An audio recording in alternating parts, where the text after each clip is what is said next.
अस्सलाम वालेकुम स्टूडेंट्स। आज की वीडियो में हम बिल्कुल बेसिक लेवल से यानी कि अल्फ़ाबेट से मैं स्टार्ट करूँगा ताकि एक फाउंडेशन जो है वो बहुत अच्छी बन जाए। उसके बाद उसमें जो बेसिक कंसेप्ट्स हैं जिसमें अक्सर स्टूडेंट्स कंफ्यूज होते हैं उनको डिस्कस करूँगा। मैं कोई ABC सिखाने नहीं आया, लेकिन अल्फ़ाबेट्स को किस तरह से लेके उसमें जो बेसिक कंसेप्ट्स हैं वो कैसे हम क्लियर करेंगे, कौन से कॉन्सोनेंट्स होते हैं, कौन से वॉवल्स होते हैं। वॉवल्स और कॉन्सोनेंट्स को पर्टिकुलरली आज देखते हैं कि वो उनका यूजेज कैसे है और किन रूल्स के तहत हम आ और एन का इस्तेमाल कर सकते हैं, वो आपको मैं बताऊँगा। तो जैसे आप लोग सब जानते हैं कि in English they are 26 alphabets, हरूफ तहजी करते हैं उर्दू में। Out of these 26 alphabets mostly लोग कहते हैं जी कि 5 वॉवल्स हैं, वॉल्स या वॉवल्स, और रिमेनिंग जो 21 है वो कॉन्सोनेंट्स हैं।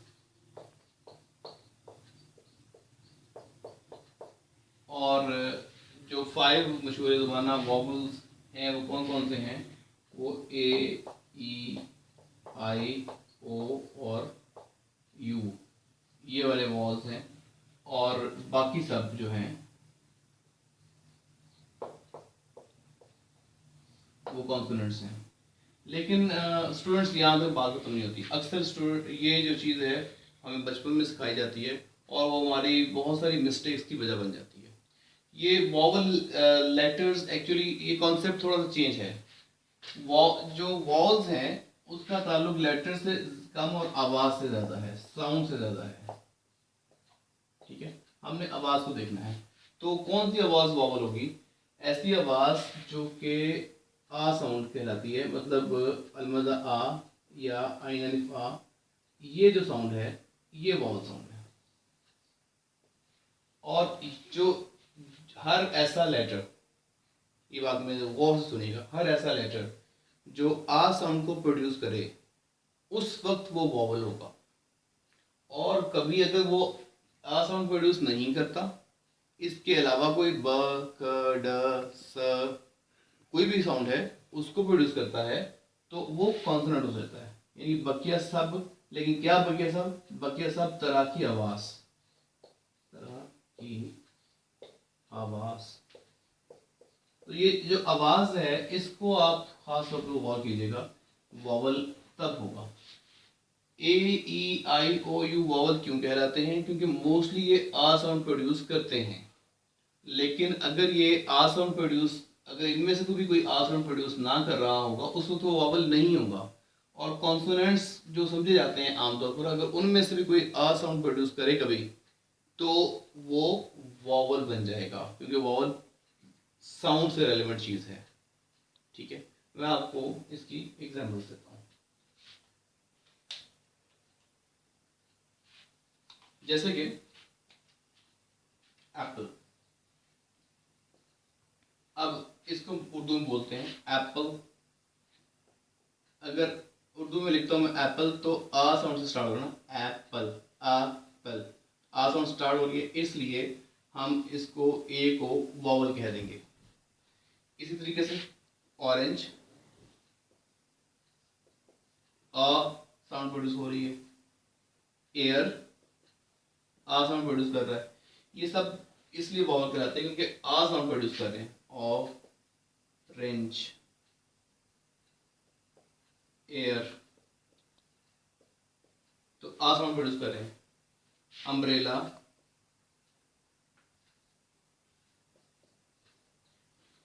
अम्ब्रेला, आप देखें सब के सब आ साउंड प्रोड्यूस कर रहे हैं, इसलिए वो सब के सब वॉवल हैं। लेकिन अगर कभी ऐसा हो जाए कि ये आ साउंड प्रोड्यूस नहीं करें, मतलब मैं लिखता हूं यूनिवर्सिटी, यूनिवर्सिटी में अगर मैं इसको उर्दू में लिखूं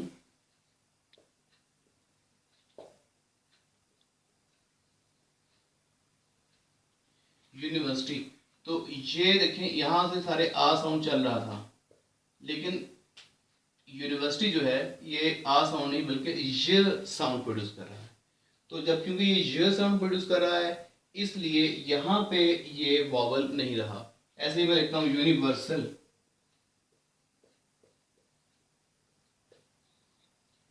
अगेन यहाँ पे ये वॉवल नहीं होगा, यू एज अ कॉन्सोनेंट काम कर रहा है। यहाँ पे यू यूनिवर्सिटी केस में एज अ कॉन्सोनेंट काम कर रहा है, बाकी अम्ब्रेला केस में यही यू एज अ वॉवल काम कर रहा था, लेकिन यूनिवर्सिटी के केस में ये एज अ कॉन्सोनेंट काम कर रहा है। रीज़न ये है कि जब अम्ब्रेला कहेंगे अम्ब्रेला, आ साउंड स्टार्ट हो गया। जब हम यूनिवर्सिटी को प्रोनाउंस करेंगे यूनिवर्सिटी, ये साउंड प्रोड्यूस हो गया। तो हमने ये देखा कि वॉवल और का ताल्लुक जो है वो हरूफ के याद करने से नहीं है, कॉन्सोनेंट की याद करने से नहीं है, बल्कि साउंड से है। आ साउंड वॉवल है, आ के अलावा बाकी तमाम साउंड जो हैं वो कॉन्सोनेंट्स हैं। ठीक है, इसके अलावा अब कहाँ कहाँ पे वॉवल कॉन्सोनेंट हैं मैं आपको नेक्स्ट स्लाइड में बताता हूँ। वॉवल और कॉन्सोनेंट का जो कॉन्सेप्ट मैंने आपको दिया है पिछली स्लाइड में, उसी को लेके आगे चलते हैं कि मैंने आपको ये समझाने की कोशिश की कि इसका ताल्लुक साउंड के साथ है, इसका ताल्लुक कोई याद करने के साथ नहीं। ये वो हाँ mostly A E I O you, क्योंकि आ साउंड निकालते हैं, आइन वाली साउंड निकालते हैं या अलिफ वाली साउंड निकालते हैं, तो इसलिए उनको हम वॉवल कहते हैं, क्योंकि ए ई आई ओ यू ये वाली साउंड निकालते हैं। लेकिन बेटा अगर कभी ऐसा हो कि इस साउंड को कोई और कॉन्सोनेंट जिसे कहते हैं, आमतौर पर कॉन्सोनेंट होता है, लेकिन वो ये वाली साउंड प्रोड्यूस कर दे, तो वो फिर उस वक्त वॉवल बन जाएगा। जैसे कि एज, अब ये एज कभी तो कॉन्सोनेंट है और कभी ये वॉवल है। अगर मैं कहता हूँ हेयर, तो अब ये हेयर ये वॉवल नहीं है क्योंकि ह साउंड है। लेकिन मैं इसी को अगर मैं कहता हूँ ऑनेस्ट, ऑनेस्ट, आ साउंड आ गई। जब आ साउंड आ गई तो he is an honest man, इससे पहले एन लग रहा है, जबकि हेयर आ हेयर। ठीक है, इसी तरीके से अगर मैं लिखता हूं एस, इस जगह पे आमतौर पर एस जो है वो स साउंड निकालता है, मसलन सर, तो स साउंड है। लेकिन मैं इसी एस को अगर सिर्फ एज एन एस यूज करता हूँ, मतलब मैं सेंटेंस लिखता हूँ he puts dash S before his name, तो यहाँ पे एन एस आएगा क्योंकि एस को प्रोड्यूस करें एस, तो ये आ साउंड निकाल दी इसने। जब आ साउंड से स्टार्ट हो गया तो ऐसा ऐसी साउंड वॉवल साउंड होती है। यहाँ पे यही एस जो है वो एज अ वॉवल काम कर रहा है क्योंकि ये इसके प्रोड्यूस करने के लिए अ साउंड आ रही है। ठीक है, तो आप सिर्फ इतना देखेंगे, बड़ा आसान सा मोटा सा फॉर्मूला है कि प्रोनाउंसिएशन पे गौर करें। अगर वो आ साउंड से स्टार्ट होती है तो वो वाला लेटर उस वक्त वॉवल के तौर पर काम कर रहा होगा, और अगर वो आ साउंड के अलावा कोई और प्रोनाउंस कर रहा है तो वो उस वक्त वो कॉन्सोनेंट के तौर पर काम कर रहा होगा। जितनी प्रैक्टिस करेंगे उतना ही इसका जो है वो आपको फ़ायदा होगा। मैं अगर लिखता हूँ कि दिस इज